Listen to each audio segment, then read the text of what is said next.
हमारी वेदों में जो महिलाएं थे, करीब 1000 से भी अधिक विदुषियां थी। उनकी पूरी लिस्ट उपलब्ध है, सूची। और उन विदुषियों को सिर्फ विदुषी इसलिए नहीं कहा गया कि वो सिर्फ साक्षर थी। उन्होंने ऋग्वेद की ऋचाओं का सूत्रपात किया, उन्होंने खेती के उन्नत पद्धति बताए, उन्होंने शल्य चिकित्सा के गुण बताए। अपाला ने कॉस्मेटिक्स के उस समय में, वैदिक युग में भी इतने सारे सूत्र बताए हैं, क्योंकि अपाला इसलिए कहा गया जिसे किसी ने नहीं पाला, वो अपाला। तो वैसी महिला थी और वो बहिष्कृत थी क्योंकि वो उनको कुछ शारीरिक बीमारी थी, लेकिन उन्होंने अपनी प्रतिभा के दम पर, अपनी ज्ञान के बल पर कुछ इस तरह की चिकित्सीय पद्धतियों की खोज की और अपने उस बीमारी का उन्होंने निवारण भी किया। इसी तरह से खेती में कृषि के उन्नत बीजों का जो है की खोज भी हमारी ऋषियों के द्वारा किया गया। आपको एक बात और भी बता दें कि जो हमारे ऋग्वेद काल की जो विदुषियां थी, उन्हें विदुषियों को ऋषि कहा जाता था। यह हमारी परंपरा आ गई, पुरुषों ने छीन के खुद को स्वयं को ऋषि बना लिया, लेकिन वो महिलाएं जो पढ़ी लिखी ज्ञानी होती थी, उन्हें विदुषियों को ऋषि कहा जाता। तो अपाला, लोकपुत्रा, इंद्राणी, धृति, गार्गी, मैत्रेयी। मैं आपको एक उदाहरण बताऊं कि एक विद्यार्थी गार्गी छात्रावास में, दिल्ली के गार्गी कॉलेज में पढ़ती थी। उस छात्रा से मैंने ऐसे पूछ लिया, मुझे किसी यात्रा के दौरान मिल गई, गार्गी कौन थी? मेरे हॉस्टल का नाम है या विद्यालय का नाम है। कौन थी गार्गी? गार्गी राजा जनक के 9 रत्नों में से एक थी।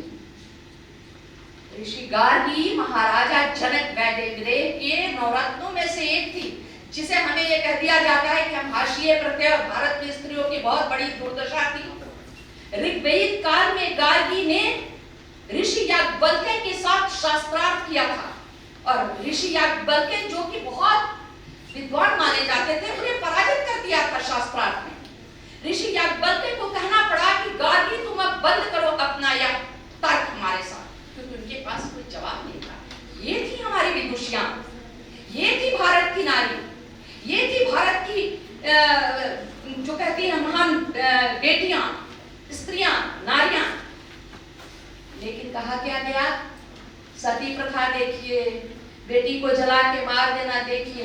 मैं आपको एक बात बताऊं, प्रारंभ में वैदिक काल में 2 तरह की विदुषियां होती थी, एक ब्रह्मवादी और दूसरी होती थी दूसरी जो विदुषी होती थी, उनका नाम था यदुस्वरा। ये 2 ब्रह्मवादिनी जो थी, वो आज अब कुंवारी रह सकती थी। आज सिंगल मदर का ढोल पीटा जाता है। मैं सिंगल मदर हूँ, बहुत बड़ा काम कर रही हूँ, और आजकल फेसबुक ने तो कुछ अतिरंजना कर रखी है, आज की सोशल मीडिया ने। यद्यपि कि मैं खुद बहुत बड़ी फैन हूँ सोशल मीडिया की, क्योंकि मैं मीडिया की टीचर हूँ, तो मैं सोशल मीडिया के हर प्लेटफॉर्म पर अवेलेबल हूँ। लेकिन उसका उपयोग मैं क्यों करती हूँ? विचार मंथन के लिए करती हूँ, नवीन सूचनाओं से जुड़ने के लिए करती हूँ। लेकिन एक महिला जो अपने आप को लिबरल वुमेन बनती हैं, उन्होंने अपने टॉयलेट्स में कमोड पर बैठा हुआ फोटोग्राफ खींचा और अपने बेटे से खिंचवा के उसको उसमें डाल दिया। ये है आजकल की आधुनिकता। और कहती है क्या मैं सिंगल मदर, क्या करें, इतनी चुनौतियां होती हैं। अरे भाई जाके देखिए, इस भारत को महिलाओं ने सींचा है, जिन्हें बहुत सारी चुनौतियों में खेत में भी शौच के लिए जाना पड़ता था, लेकिन उस चुनौतियों को भी उन्होंने डट कर उसका सामना किया है। निश्चित रूप से आज स्थितियां बहुत सुधर हैं, अब पहले से बदलाव है, लेकिन भारत की महिलाओं ने उस चुनौतियों का भी सामना किया है। ये इस तरह के लिबरलिज्म का, इस तरह की आधुनिकता से परहेज करना होगा। तो जो ये ब्रह्मवादिनी महिलाएं थी, ये ब्रह्मवादिनी वो महिलाएं थी जो कि स्नातक के बाद, ग्रेजुएशन करने के बाद, यदि वो चाहती थी हमारे अथर्ववेद वैदिक युग में, तो वो आजीवन कुंवारी रह सकती थी। और दूसरी जो थी वो सद्योवाह थी। सद्योवाह अगर शिक्षा पूरी करने के बाद यदि चाहे तो विवाह कर सकती थी और अपना आगे शिक्षा भी जारी रख सकती थी। इतनी स्वतंत्रता जिस समाज में हो, उस समाज पे आप दोष लगाते हैं कि उसने महिलाओं का शोषण किया। ये जानबूझकर साजिशन रची गए षड्यंत्र है भारत की छवि को गिराने के लिए, भारत के हमारे समरसतापूर्ण समाज को विखंडित करने के लिए। और मैं बहुत सारी ऐसी अत्याधुनिक जो कहते हैं कि फीमेल मूवमेंट की पैरोकारों को देखती हूँ।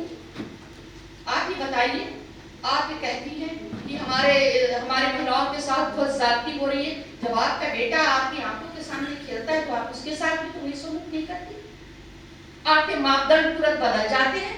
तो मेरा कहने का तात्पर्य ये है कि सशक्तिकरण के नाम पर जो ये पुरुष बनाम स्त्री का ढोल पीटा जा रहा है, सबसे बड़ी जरूरत यह है कि हम इसका विरोध करें। पुरुष बनाम स्त्री नहीं, पुरुष स्त्री और पुरुष समाज के दो पहिए हैं। उसकी कल्पना कीजिए, उसके साथ चलिए, उसके सहचरी बनिए। हमारा भी इतना उदार आदर्श है। राधा कृष्ण का उदाहरण देखिए ना, उससे ज्यादा सशक्त, जैसे कि अभी मैडम शर्मा ने कहा कि राधा का उदाहरण देखिए। आज भी आप मथुरा में जाके बोलिए, कोई कृष्ण कृष्ण बोलता है? सभी राधे राधे बोलते हैं। क्यों बोलते हैं? कितनी सशक्त थी राधा, कितनी सशक्त थी। तो इसका तात्पर्य ये कि हमारे संस्कार, हमारी परंपराएं, हमारे धर्म, हमारे रीति रिवाज, हमारा आदर्श सनातन परंपराएं ये कहती है कि भारत में स्त्री पूर्णतया स्वतंत्र, पूर्णतया सशक्त और सम्मानित थी। ये मान के चलिए। आप सीता की बात लोग करते हैं और तुरंत कहते थे कि राम ने सीता के साथ बड़ा अत्याचार किया। आपको यही दिखता है? मैं तो सीता से बड़ी स्वाभिमानी कोई स्त्री नहीं देखती। मेरी आदर्श है सीता, इसलिए नहीं कि सीता को मलांगी थी, इसलिए नहीं कि सीता सहचरी बन के पति के पीछे पीछे वनगमन करने को चली गई। ऐसी अनेकों अनेक स्त्रियां हैं भारत में जो पति की सहचरी बनकर बहुत बहुत सारी त्याग और तपस्या की। सीता स्वाभिमानी थी और राष्ट्रहित को सर्वोपरि रखती थी।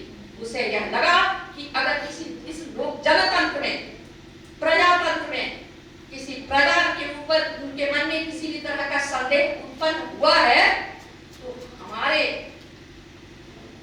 जो पति हैं श्री राम पर कोई आक्षेप आए उससे पहले मैं निर्णय लेती हूँ उस राजपाट को छोड़ने का। और वो कहाँ गई? वो पति के पास नहीं गई, वो पिता के पास नहीं गई। सीता कहाँ गई? अपने गुरु के पास। कितना धैर्यवान, चरित्रवान, उदार गुरु था। गुरु भी वैसे ही बनिए, सीता को अपमानित न करे, गुरु बने उतना महान। सीता ने पूरा जीवन अपने बालक का शोषण पालन न करके बालक का पालन पोषण किया अपने गुरु के पास और एक सक्षम और सशक्त नागरिक बनाकर अयोध्या को भेज दिया।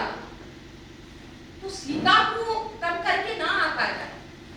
सीता को देखिए, सीता की तरह स्वाभिमानी बने। मैं बेटियों से विशेषकर आग्रह करना चाहती हूँ इस अंतर्राष्ट्रीय महिला दिवस पर कि सीता सी स्वाभिमानी बनो, राधा सी कुशल मित्र बनो और एक विशाल व्यक्तित्व बनाओ। अपना आभा मंडल इतना जबरदस्त बनाओ कि तुम्हारी तरफ कोई कुत्सित दृष्टि से देखने की हिम्मत भी ना करे। जो संविधान से आप समानता के अधिकार की बात करती है, उससे पहले स्वयं को ही मानसिक रूप से सशक्त बनाओ। मैं ये बात बार बार कहती हूँ कि आपने हाथी को देखा? कितना विशाल जानवर है, उसको नियंत्रित कौन करता है? एक अदना सा इंसान जिससे उसकी लंबाई, उसकी वजन, उसकी ताकत का अंदाजा भी नहीं लगाया जा सकता है। क्यों? क्योंकि उसमें आत्मविश्वास है कि उसको नियंत्रित कर लेगा। तो हमें वह आत्मविश्वास हटाया गया और इसलिए हमें उसे पुनर्स्थापित करके हासिल करना होगा और तभी हम सशक्त बनेंगे। मैंने बहुत सारी ऐसी महिलाओं को देखा है जो खूब पैसे कमाती हैं लेकिन उनकी स्थितियां कुछ ऐसी हैं कि वो आके रोती हैं कि हमारे साथ ये ज्यादती हो रही है, हमारे पति हमें पीट देते हैं, शराब पी के पीट देते हैं। क्यों पीट देते हैं? आप क्यों पीट जाती हैं उसे? क्योंकि आपने अपने आप को इतना निसहाय, कमजोर और अगला बना लिया।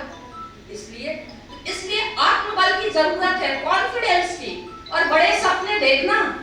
मैं अपनी बेटियों से आज सीधी बात कर रही हूं, बड़े सपने देखना, वो सपने देखना जो तुम्हें सोने लगे, बड़े बनने के सपने देखना, इस राष्ट्र पर अपने नाम को अंकित करने के सपने देखना। और कोई जरूरी नहीं कि उसे आप देश में कोई बहुत बड़ा राजनीतिक पद हासिल करके करें। जैसे कि मैडम ने कहा, कितनी छोटी छोटी चीजों से उन्होंने अपने बड़प्पन का संकेत दिया है। अभी मैडम ने जो कहा, मैडम की पुस्तक भी मैं देख रही थी, पुस्तक का शीर्षक था आनंद।